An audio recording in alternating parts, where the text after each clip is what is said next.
Bismillahirrahmanirrahim. Assalamualaikum warahmatullahi wabarakatuh. Ya, good morning, selamat pagi, teman-teman Python Mania. Masih semangat belajar. Ya, kita menginjak lanjut ke khataman Python fundamental. Jadi yang kita akan belajar tentang dasar-dasar Python. Ya, buku yang akan kita khatamkan ini adalah buku eh, karangan Daniel Yilian. Ya, karangan Daniel Yilian yaitu Introduction to Programming Using Python ya. Maka dari itu kita sudah menginjak memasuki bab yang ke-6 tentang function. Kita sudah berbicara kemarin di pengenalan komputer, dasar-dasar pemrograman, kemudian matematika, fungsi matematik, string, objek, kemudian tentang selection ya, conditional selection, kemudian loops, perputaran yang kita di bab-bab yang kemarin. Nah, sekarang kita masuki bab yang ke-6 yaitu tentang function, yaitu fungsi. Fungsi ini sangat penting ya. Nanti bagaimana kita menggunakan fungsi akan dibahas di bab 6 ini. Ya, characteristic function, fungsi yang bab yang ke-6. Objektif tujuannya adalah satu, to define function with formal parameter. Jadi kita akan mendefinisikan nanti fungsi dengan parameter formal ya, sebuah fungsi dengan parameter formal.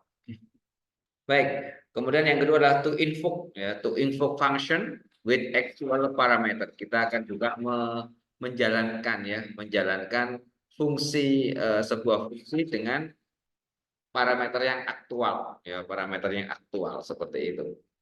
Baik, kemudian kita akan to distinguish ya between function ya, function that return and do not return value. Jadi kita akan membedakan nanti ya, distinguish, membedakan antara fungsi yang mengembalikan nilai dan tidak mengembalikan nilai. Nanti kita akan belajar. Kemudian berikutnya yaitu to pass argument, to invoke a function using positional argument or keyword argument. Kita akan mengembalikan ya, menjalankan fungsi menggunakan argumen posisi atau argumen kata kunci. To pass argument by passing their reference value. Ya, kita akan meneruskan argumen, passing, ya, meletakkan argumen dengan meneruskan nilai referensi mereka. Berikutnya, to develop reusable code that is modular and is easy to read, debug, and maintain. Kita akan mengembangkan kode yang dapat digunakan kembali, yang mana secara modular dan mudah dibaca, didebug dan juga di maintenance, ya, dipelihara lah, dijaga. To create module for reusing function, ya, kita juga akan membuat modul untuk menggunakan reusing, ya, menggunakan kembali suatu fungsi. Kemudian to determine the scope of variable, kita akan mendefinisikan ya fungsi dengan argumen default. Maaf, to determine the scope of variable. Jadi kita menentukan ruang lingkup variabel. Kemudian juga to define function with default argument. Kita akan mendefinisikan fungsi-fungsi dengan argumen yang default. Kemudian to define a function that return multiple value. Kita akan juga mendefinisikan sebuah fungsi yang akan mengembalikan berbagai macam tipe value ya, berapa nilai value atau nilai. Kemudian to apply the concept of function abstraction in software development. Bagaimana kita nanti akan menerapkan konsep abstraksi fungsi di dalam sebuah pengembangan perangkat lunak. Kemudian to design and implement function using stepwise refinement. Jadi kita mendesain dan mengimplementasikan fungsi menggunakan perbaikan secara bertahap ya.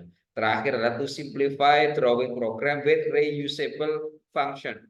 Nah, kita akan menyederhanakan sebuah program ya untuk menggambar ya dengan menggunakan fungsi yang dapat digunakan kembali ya, reusable function. Oke, ada 14 subbab di sini. Lanjut, kita akan lanjutkan. 6.1 introduction. Suppose that you need to find the sum of integer from 1 to 10, 20 to 37 and 35 to 89 ya. If you create a program to add these three set of number, you your code might look like this.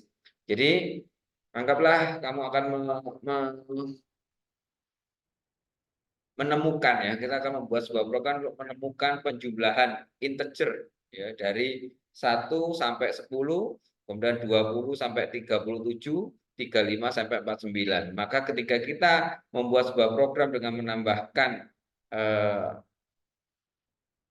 this three set of number, susunan 3 nambah ini, 3 set, ya, susunan dari angka ini, your code might look like this. Jadi kode Anda mungkin akan terlihat seperti ini. Jadi ada sum 0, ya, di sini for i in range 1 sampai 11, sum plus sama dengan i, range sum from 1 to 10 is sum. Jadi artinya ini diulang ketika kita mau menjumlahkan 20 sampai ke 38, kan diambil ke 37 toh, maka di sini 38.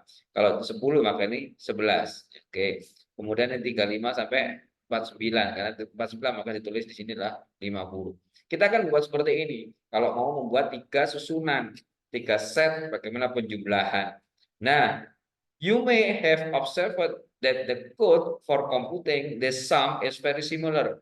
Ya, Anda lihat, Anda mengamati di sini bahwa ternyata kan 3 kode, bentuk kode set kode ini dalam menghitung jumlah ini very similar, sangat sama, ya, except that starting and ending integer are different.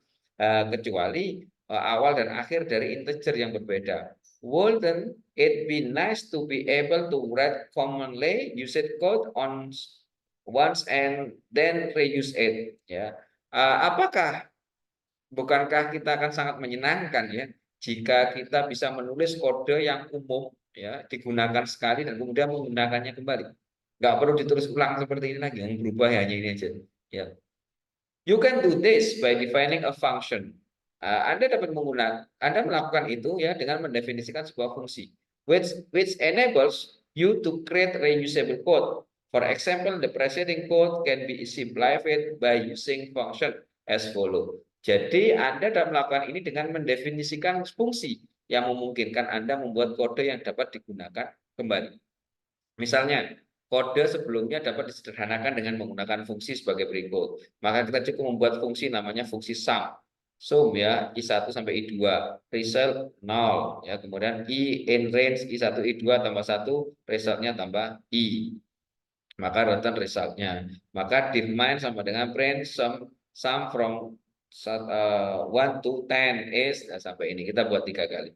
Lihat, begitu mudah ketika ada sebuah fungsi. Kalau tadi kita buat codingnya aja ada berapa baris ini, ya. Tapi kalau ada fungsi ini diulang lagi, digunakan lagi.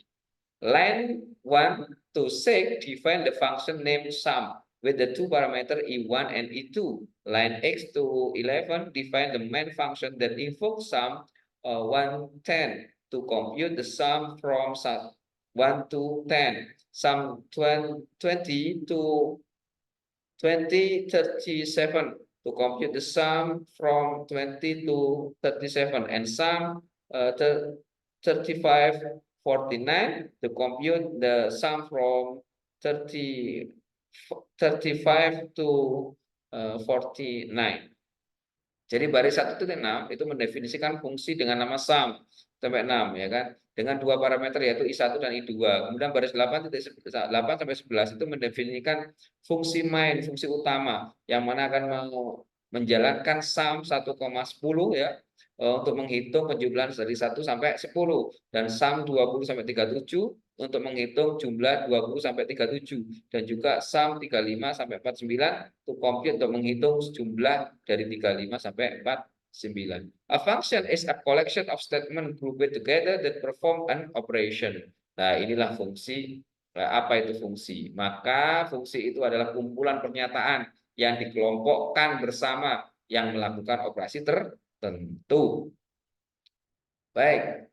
In early chapter, you learn about such function as eval, numeric string, and random int a, b, ya. When you call the random int a, b function, for example, the system actually execute the statement in the function and return the result. In this chapter, you will learn how to define and use function and apply function abstraction to solve complex problem. Ketika dalam bab sebelumnya Anda belajar tentang fungsi seperti evaluation, eval, numeric string, dan juga random.range A, B. Ketika Anda memanggil fungsi random in A, B sebagai contoh, sistem sebenarnya menjalankan pernyataan di dalam fungsi dan mengembalikan hasilnya. Dalam bab ini Anda akan belajar bagaimana kita mendefinisikan ya dan menggunakan fungsi serta menerapkan abstraksi fungsi untuk memecahkan masalah kompleks. Next, kita lanjut ke 6.2. Sec point 2, defining a function. Bagaimana kita mendefinisikan sebuah fungsi. The syntax for defining a function is as follow. Jadi sintak dalam mendefinisikan fungsi adalah sebagai berikut. Def function name, def nama fungsi, list of parameter, dan inilah bodinya, tubuhnya fungsi. Baik, let's look at function created to find which of two number is bigger. This function named max has two parameters, num1 and num2. The largest of which is returned by the function. Figure 6.1 illustrate the component of this function. Jadi kita akan lihat bahwa ada sebuah fungsi yang dibuat untuk menemukan angka yang lebih besar di antara dua angka. Ya, mana? Nah, fungsi max namanya kita buat. Fungsi ini bernama max, memiliki dua parameter, yaitu num1 and num2, num1, num2. The larger ya yang mana yang lebih besar itu akan dikembalikan, returned by the function, akan dikembalikan oleh fungsi tersebut. Maka gambar 6.1 ini mengilustrasikan komponen dari fungsi ini ya, 6.1. Ini menambahkan fungsi ya. Dia menggunakan def max 61 62, if 6 lebih besar dari 62 maka resultnya 61. Else result sama dengan 62 selain itu maka returnnya result. Maka Z sama dengan max x, y ya. Ini nanti membacaannya seperti ini, memunculkan fungsinya, menggunakan fungsinya. A function contain a header and body. The header begin with the def keyword followed by the function name and parameter and ends with a colon. The variable, jadi fungsi itu berisi header, judul, nama fungsi, dan tubuhnya. The header, nama fungsinya, bikin dimulai dengan kata kunci def, diikuti oleh nama fungsi dan parameter, dan diakhiri oleh titik 2. The variable in the function header are known as formal parameter or simply parameter. Jadi variabel dalam fungsi header, dalam headernya, dalam nama judul ya dikenal sebagai formal parameter atau simple parameter, parameter formal. A parameter is like a placeholder. Jadi kalau kita mau jelaskan ini bahwa variabel dalam header fungsi ini dikenal sebagai parameter formal atau simple parameter ya. A parameter, sebuah parameter is like a placeholder. Jadi mirip seperti placeholder parameter ini. Ketika sebuah fungsi dijalankan, you pass a value to the parameter. Anda menempatkan sebuah nilai pada parameter tadi. This value is referred to as an actual parameter or argument. Jadi nilai ini ya itu disebut sebagai juga parameter aktual atau argumen ya. Parameter opsional, parameter ini bersifat opsional, boleh ada, boleh tidak. Yaitu ya sebuah fungsi may not have any parameter, boleh ya tidak memiliki parameter apapun. For example, the random.random itu function is no parameter. Jadi misalkan fungsi random titik random ya kurung buka kurung tutup function ini has no parameter, tidak punya parameter. Oke, some function return a value. Beberapa fungsi mengembalikan sebuah nilai. While other sementara fungsi yang lainnya, while other function perform desired operation without returning a value. Jadi yang lainnya yang melakukan operasi yang diinginkan tanpa mengembalikan sebuah nilai. If a function return a value, it is called a value returning function. Jika fungsi itu mengembalikan sebuah nilai, maka disebut dengan fungsi value returning function atau fungsi pembalik nilai. Maka dia akan mengambil ada nilai. The function body contains a collection of statements that define what the function does. Jadi badan fungsi ini berisi kumpulan pernyataan yang menentukan apa yang dilakukan oleh fungsi tersebut. Ya, for example, the function body of the make function uses an if statement to determine which number is larger and return the value and that number. Jadi misalnya badan fungsi max ya, badan fungsi dari max tadi, fungsi max itu menggunakan pernyataan if untuk menentukan angka mana yang lebih besar dan mengembalikan angka tersebut ya. A return statement using keyword return is required for a value returning function to return a result. Jadi pernyataan return itu menggunakan keyword return yang mana itu berfungsi diperlukan untuk fungsi kembali nilai untuk mengembalikan sebuah hasil. The function terminate when a return statement is execution. Jadi fungsi ini akan dihentikan ketika statement atau pernyataan return itu dieksekusi. Baik, 6.3 calling a function. Bagaimana memanggil sebuah fungsi? In a function definition, you define what it is to do. To use a function, you have to call or invoke it. Yeah. In the program that call the function is called a caller. There are two ways to call a function depending on whether or not it return a value. Jadi dalam definisi sebuah fungsi, Anda mendefinisikan fungsi apa ya yang harus dilakukan dalam mendefinisikan sebuah fungsi, ya kan? Untuk menggunakan sebuah fungsi, Anda harus memanggilnya atau menjalankannya. Ya, program yang memanggil fungsi ini disebut dengan caller, pemanggil. There are two ways, terdapat dua cara untuk memanggil fungsi, bergantung pada apa atau tidak ada atau tidaknya mengembalikan suatu nilai. Ya. And the function return a value, jika sebuah fungsi mengembalikan sebuah nilai, a call to that function is usually treated as a value. For example, larger max 3,4. Jika fungsi mengembalikan nilai, maka panggilan ke fungsi tersebut biasanya diperlukan sebagai nilai, diperlakukan sebagai nilai.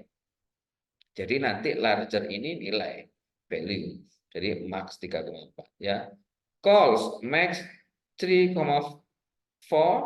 and assign the result of the function to the variable larger.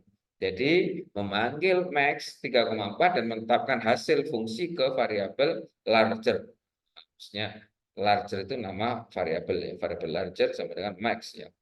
Maka another example ya, contoh yang lain untuk memanggil treated value sebagai diberikan sebagai nilai, maka seperti ini. Print max 3,4, maka which print the return value of the function call max 3,4. Yang mana print ini akan mencetak nilai kembalian dari fungsi, dari pemanggilan fungsi max 3,4. Baik.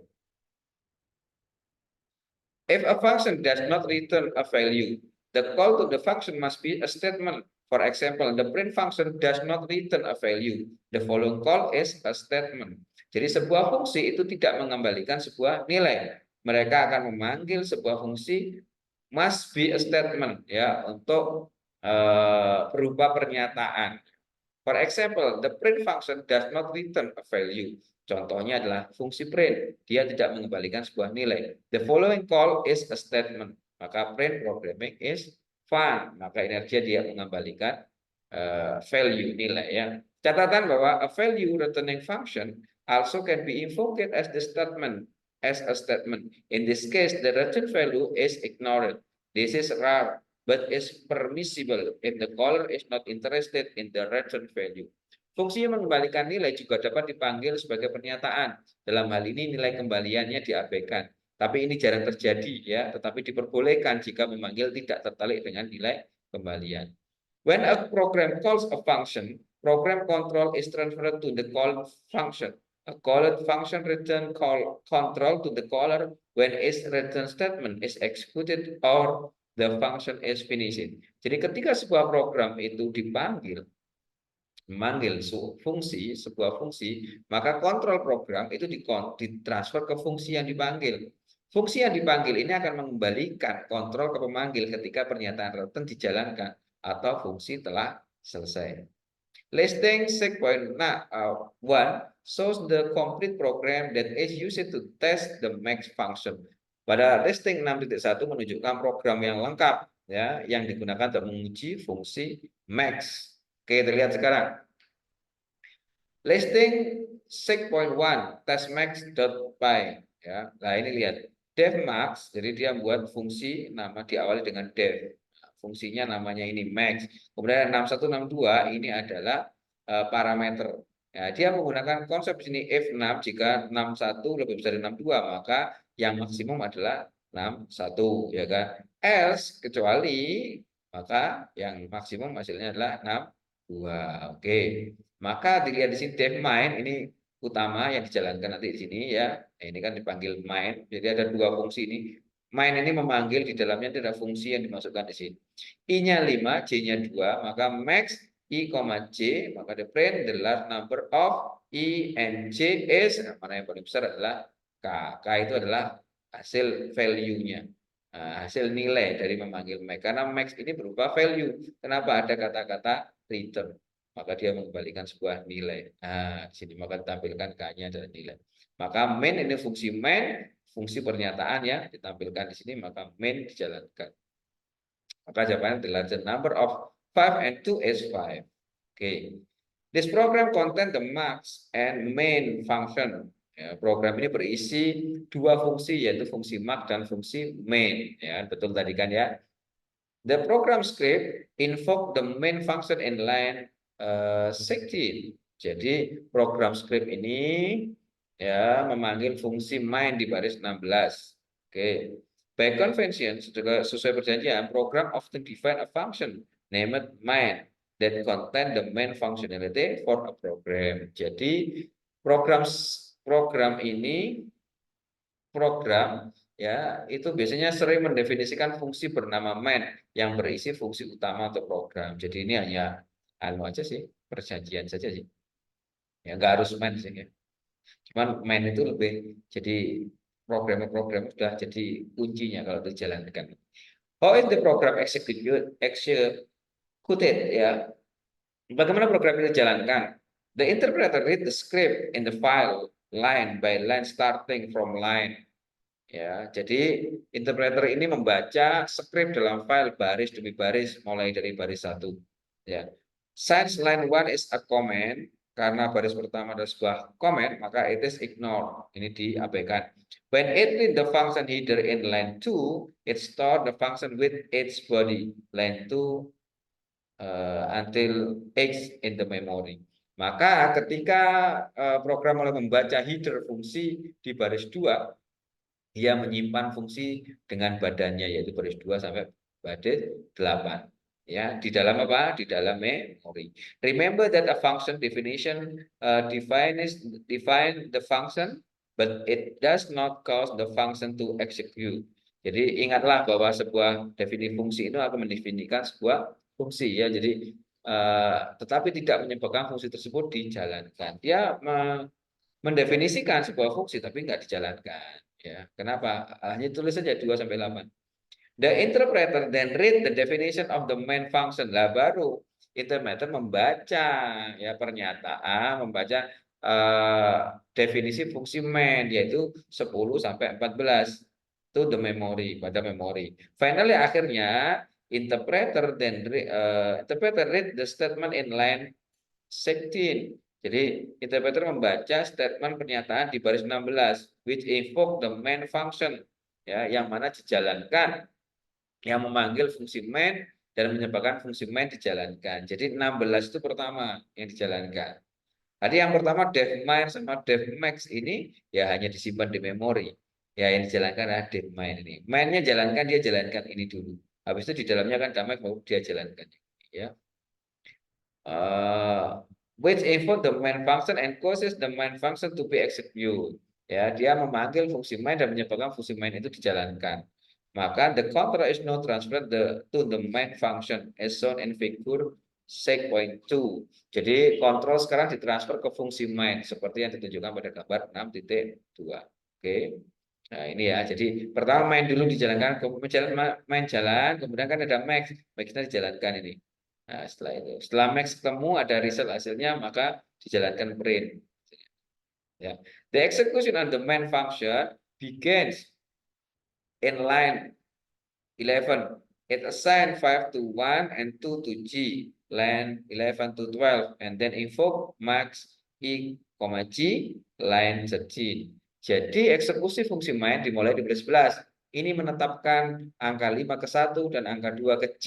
Dan kemudian memanggil maksimal max 1, C, I, C di baris ke-13. When the max function in invoke line 13, variable is value is passed to num1 and variable C value to is passed to num2. Oke, ketika fungsi max dipanggil, maka nilai variabel i diteruskan ke 61 dan nilai variabel c diteruskan ke 62. Oke, the control is ini ya. The control is transferred to the make function and the make function is executed. Jadi kontrol ditransfer ke fungsi max dan fungsi max dijalankan. When the return statement in the make function is executed, the make function return the control to its caller. In this case, the caller is the main function. Jadi, ketika pernyataan return di fungsi maksimum itu dijalankan, maka fungsi max mengembalikan kontrol ke pemanggilnya. Dalam kasus ini pemanggilnya adalah fungsi main. Oke, ya. Jadi setelah itu kita tahu catatan bahwa note. Oh, belum masih ada ya. After the make function is finished, setelah fungsi max itu berakhir, the return value from the make function is assigned to k. Jadi dia akan mengembalikan nilai dari fungsi max itu untuk di assignment, diletakkan di k atau disimpan ke k, variabel k. The main function print the result, maka fungsi main juga mencetak hasilnya baris 14. The main function is now finished. Maka the main function fungsi main saat ini telah selesai. And it return the control to its caller. Maka dia kembalikan lagi kontrolnya ke caller. Caller itu ya pemanggilnya, ya kan? The program is now finished. Maka program selesai. Note, his main is defined after max. In Python, function can be defined in any order in script file as long as the function is in the memory when it is called. You can also define main before max. Ya, jadi catatan di sini bahwa main didefinisikan setelah max. Ya. Di Python, fungsi dapat didefinisikan dalam urutan apapun dalam file script selama fungsi tersebut ada di memori saat dipanggil. Anda juga dapat mendefinisikan main sebelum max, boleh. Dimanapun sebenarnya nggak masalah ya. Oke, agak konsentrasi. Call stack 6.3.1. Call stack atau tunggulan panggilan. Each time a function is invoked, the system creates an activation record that stores its argument and variables to form the function and place the activation record is an area of memory known as call stack. Setiap kali suatu fungsi dipanggil, sistem membuat catatan aktivasi yang menyimpan argumen dan variabelnya untuk fungsi tersebut dan menempatkan catatan aktivasi tersebut di area memori yang dikenal dengan sebutan call stack, yaitu tumpukan panggilan kalau diartikan seperti itu. A call stack is also known as an execute stack, runtime stack, or machine stack, and is often shortened to just the stack. Jadi call stack ini juga dikenal sebagai execution stack, kemudian runtime stack, juga ada machine stack, dan sering disingkat menjadi the stack saja. When a function caller calls another function, the call activation record is kept intact, and the new activation record is created for the new function call. When a function finishes its work and return control to its caller, its activation record is removed from the call stack. Ketika suatu fungsi memanggil fungsi lain, catatan aktivasi pemanggil tetap terjaga dan catatan aktivasi baru dibuat untuk panggilan fungsi baru. Ya. Okay, when a function finishes its work and return control to its caller, its activation record is removed from the call stack. Jadi ketika suatu fungsi selesai bekerja dan mengembalikan kontrolnya ke callernya, ke pemanggilnya, ya maka catatan aktivasinya dihapus dari call stack. Okay. A call stack store the activation record in a last in first out fashion. Jadi call stack ini menyimpan catatan aktivasi dengan cara last in first out, terakhir masuk pertama keluar. The activation record for the function that is invoked last is removed first from the stack. Suppose function M1 call function M2 and then M3. The runtime system pushes M1 activation record in the stack, then M2 and then M3. After M3 is finished, its activation record is removed from the stack. After M2 is finished, its activation record is removed from the stack. After M1 is finished, its activation record is removed from stack. Misalkan fungsi M1 memanggil fungsi M2, lalu M3, maka sistem runtime akan mendorong catatan aktivasi M1 ke dalam tumpukan, kemudian M2 dan kemudian M3. Jadi di M2, M3. Setelah M3 selesai, maka catatan aktivasinya dihapus dari tumpukan. Setelah M2 selesai, catatan aktivasinya dihapus dari stack. Setelah itu M1 selesai, maka catatan aktivasinya dihapus dari stack juga. Baik, understanding call stack help us comprehend how functions are invoked. When the main function is invoked, an activation record is created to store variable E and J. As shown in figure 6.3a, remember that all data in Python are object. Python creates and store object in a spirit memory space called heap. Variable E and J actually contain reference value to in object 5 and 2 as shown in figure 6.3a. Memahami call stack itu membantu kita memahami bagaimana fungsi itu dipanggil ya. Ketika fungsi main dipanggil, maka catatan aktivasi dibuat untuk menyimpan variabel I dan J. Seperti yang ditunjukkan pada gambar 6.3a. Nanti kita lihat. Ingat bahwa semua data di Python adalah objek. Python membuat dan menyimpan objek ya di ruang memori terpisah yang disebut dengan heap. Variabel I dan J sebenarnya berisi nilai referensi ke objek int 5 dan 2 seperti yang ditunjukkan pada gambar 6.3. Oke. Invoking max I, J passes the value I and J to parameter num1 and num2 in the max function. So now num1 and num2 referentiate object 5 and 2 as shown in figure 6.3b. The max function find the maximum number and assign it to result. To result, now reference int object 5 as shown in figure 6.3c. The result is returned to the main function. Yeah. And assign it to variable k. Now k reference in object 5 as shown in figure 6.3d. After the main function is finished, the stack is empty as shown in figure 6.3a. The object in the heap are automatically destroyed by the Python interpreter when they are no longer needed. Oke, agak panjang ini ya, saya bacakan aja. Memanggil max I, J meneruskan nilai dan IJ ya, I dan J ke parameter 61 dan 62 di fungsi max. Jadi sekarang 61 dan 62 mereferensikan objek 5, int 5 dan 2 seperti yang ditunjukkan pada gambar 6.3b. Fungsi max itu menemukan angka maksimum dan menetapkannya ke result. Jadi result ini sekarang mereferensikan objek int 5, 5 seperti yang ditunjukkan pada gambar 6.3c. Hasilnya dikembalikan ke fungsi main dan ditambahkan ke variabel k. Sekarang K mereferensikan objek int 5 seperti yang ditunjukkan pada gambar 6.3d. Setelah fungsi main selesai, maka tumpukan menjadi kosong seperti yang ditunjukkan pada gambar 6.3e. Objek di heap secara otomatis dihancurkan oleh interpreter Python ketika tidak lagi diperlukan. Seperti ini ya. Ini permainan apa ya? Menggunakan tumpukan-tumpukan di memori, nanti dihapus dia. Kalau kadang ini sudah dihapus nggak digunakan seperti itu ya. Kita perlu tahu saja sih ya, ini hanya konsepnya. Sekali lagi ini kataman Python, kataman kitab bukunya Daniel Yerian ya. Kita akan lihat nanti dia maunya apa. Ini keren ini ya. Oke, itu fungsi ya. Jadi mereferensikan di mana. Nah, baik.